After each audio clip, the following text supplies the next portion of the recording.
first of all, I'd like to mention that taking an international business class gave me a lot of ideas and a lot of individualistic ideas about expansion of the businesses and dealing with businesses and contracts internationally. So on this project, I am going to present how to expand a business, a small firm business or small manufacturing toy company business in the region that I choose. So I think when a business is chosen to locate in one place, it's very important to discover the region first. So the region is going to give a lot of ideology about its regulations, laws, and tax rates, cultural challenges, and socio-cultural challenges, and economic factors, and social and other kind of factors that must be taken into consideration when somebody is starting to open a business in different countries. So that means with international expansion strategy. So the first of all, when a company tries to expand internationally, it's very important to draw important lines and to take control of the budget first, so it won't die when the firm is transferred, or when the firm is offshored, or when the firm is located in different nations by having different regulations and laws and different economic factors over there. So the greatest advice and greatest strategy for the toy company, I chose China as a region, because as we know, China has been an economic factor and economic power in today's life, and it has a lot of advantages and also of course disadvantages, but compared to Brazil and Germany, I see a lot of advantages by expanding the business firm or manufacturing toy company in China. So China, as we know, it has a lot of population when it comes to the population growth and the population numbers, and the China is politically very stable, and other kind of factors that affect opening businesses in China. So when the expansion happens, when the expansion of the firm or the organizations or businesses happen to expand in different countries, it's very important to take several things into factors. So the basic and very important strategy to talk about it is a pestle analysis. Pestle analysis stands for political factors, economic factors, socio-cultural factors, technological factors, environmental factors, and legal factors. So when talking about China, and when we start talking about the political factors of China, we know that the form of government is quite different than the form of government in Western nations. And China is extremely a Marxist state, and China is a single-party state governed by a communist party. The president of China, is Hu Jintao. Prime Minister is Wen Jiabao, and the independence date of the nation was October the 1st, 1949. And when it comes to the tariffs and taxation, tax rate is very low, but tariffs are high but decreasing time by time. And when it comes to the political factors, we can actually draw conclusions that political factors and political environment of China is very stable. So this impacts the business environment, because opening a business in the place where there is political stability, then one can believe that business can expand and act upon in the safe place, when it comes to security and when it comes to the political stability. And the second factor is economic factor. So we know that China has one of the largest population on earth. And the GDP of China is $8.227 trillion, and GDP growth is 9.2%, and the per capita is $8,392, and unemployment rate lies, of course, a low, which is 6.1%, and the population below poverty line is 11%. The labor force is 815.2 million, and when it comes to the industry, 45.8% comes to the industry. When it comes, it's that relies on labors, services, which is 46%, and agriculture is 10.3%. That is mentioned in 2012 index. And of course, the export and import factors is a big thing when it comes to economic factors. And the exports of the country is $1.582 trillion, which include machinery and equipment, plastic, optical, and medical equipment, iron and steel as well. And when it comes to imports, import value stands which is $1.327 trillion, and that includes optical and medical equipment, machinery and equipment, organic chemicals, iron and steel. Tax rate for federal FDI direct investment is 30%, whereas 3% for locals and 20% for others. Reserves foreign exchange is $2.2 trillion, and when it comes to economic factors, it is very crucial to talk about the labor costs. There are a lot of people seeking for a job, and the labor cost is extremely low. So that means businesses that are going to expand in China are going to take advantage of the labor costs when it's compared to Western nations, especially in the United States. Okay, let's move to the social factors. The population is very big, with 1.3 billion people. And when it comes to religion, 50% Buddhism, Taoism 30%, Islam 2%, Christians 4%. So we draw conclusions that Buddhism and Taoism are the religions that majority of people have in the nation. So languages, in China, Patohua, Mandarin language is talked. So it's basically Chinese. And a lot of people talk in English language too, because English language is considered to be as a communication language. So when a business expansion happens, for example in China, then the business should not have a problem by employing people, or should not have a problem which comes to the language. So people which include employees and contractors or buyers and sellers, they can understand and talk English very good because it's considered to be a communication language. And let's move to technological factors. So we can see that the internet users in China is over 500 million. So 500 million are the internet users trying to find new products, trying to do business online. So that means a boost of your company in China. The internet hosts is 15%, 51 million. And we know that China has the fastest train, which runs about 50 kilometers per hour.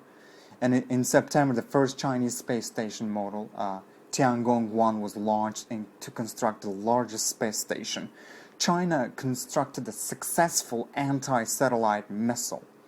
Okay, so done with technological factors. So we know that technology is a very good portion of the business expansion, because in today's world, in the 21st century, we rely on technology. And we see China is a technological advanced nation. So taking advantage of technological advancement in China is another thing that the business can take advantage of, or the firm or manufacturing company take advantage of. And when it comes to the legal factors, firms cannot own land in China, and all lands remains to the property of Republic of China. Corporations can lease the land for about 50 years. China Trademark Services assists with patent and trademark information in China. So, from my understanding and from the conclusions and research that I did, the patents and copyrights, trademarks, and other kind of important documentations are protected with a Chinese law very strictly. So that's a good thing for the company to locate itself in China to do a business for the expansion purposes. And also China has a good labor law which was signed in 2008. One example can be employers and employees should sign contracts for labor, and employers can face significant penalties if fail to do so. And the same thing lies to employees who signed a contract but they avoid to work without any certain circumstances. Okay, so right now I had a chance to talk about the pros and cons of expanding a business in China. So the pros can be that China has a developed infrastructure which is very good, because infrastructure is an attraction for businesses, attraction for companies and firms, manufacturing companies to locate itself, or to put the business in the nation which has a good and developed infrastructure.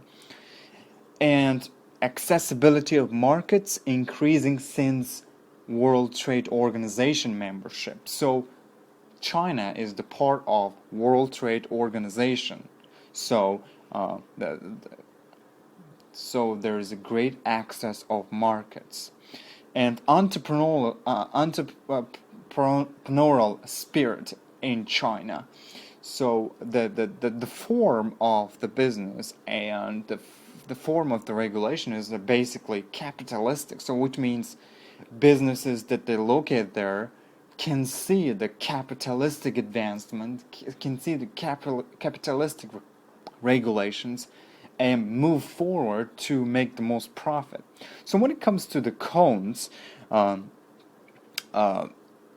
China has lax protection of patents and trademarks sometimes, an inconsistent commitment to quality control and manufacturing industry to fabricate quality compliance data, an expansion of corruption. So after the crisis that have been seen in 2011 and 2009, and as we see today as well in some major parts of the world, because of this issue and because of this situation, there is an expansion of corruption in China that can be seen, and that lies on the cons part. And of course the management is much or a little different in China, like management of the companies and management of the manufacturing companies, and that's because of the cultural differences. Okay, so let's talk about expansion.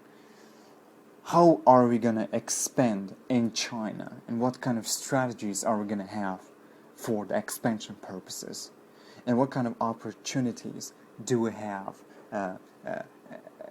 as long as we go ahead and expand and go ahead and take strategy to expand.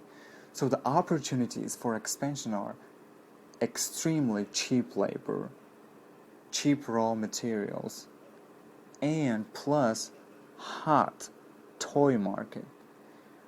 And from the data and index of 2012, toy market in nation was more than $13.5 billion, and that also includes the export to different nations, but manufactured and made in China. So when it comes to the population-wise, it's a great opportunity to have a business in China and also to sell products locally and internationally, especially with those nations, having contract and selling to those nations which are emerging, and all they want is they want a cheap supplies, they want cheap stuff to get to their country and sell them. So opening a business and expanding and paying attention to opportunities and sales of the things that are being sold is very important. So the risks can lie on the competition and fluctuation of raw materials, and also laws about doubling the wages that will come in 2013. And the biggest risks can be the competition. So some of the corporations and enterprises that that manufacture and that make toys can be Mattel, Lego Group, Nintendo Co., Dream Industrial Limited, and or Hong Kong Playmates Co. So these examples are the great competitors when entering a business, and to expand and to compete, it's very crucial to know and to have a good brand and very comfortable schedules and very comfortable contracts, so that you expand successfully with the great sales for the future purposes. And let's talk about mode of expansion. And when it comes to the mode of expansion, there are several ways to expand. And according to my conclusions that I draw, export expansion and export mode of expansion, I made it as a recommended mode of expansion, because advantages of exporting is very low risk and fast entry. And also in China, when the business is located in China, we have very low transportation costs too. So the disadvantages lie on low control impact of the transportation because of the fuel costs, and because of the distance that need to be, that things need to be shipped and all that kind of stuff. And it's very easy to be in and set contracts and agreements too. So when it comes to risks, in China, for example, when contracting with a lot of companies or contracting with different countries for the export reasons, as selling your products, well, with the export mode of expansion,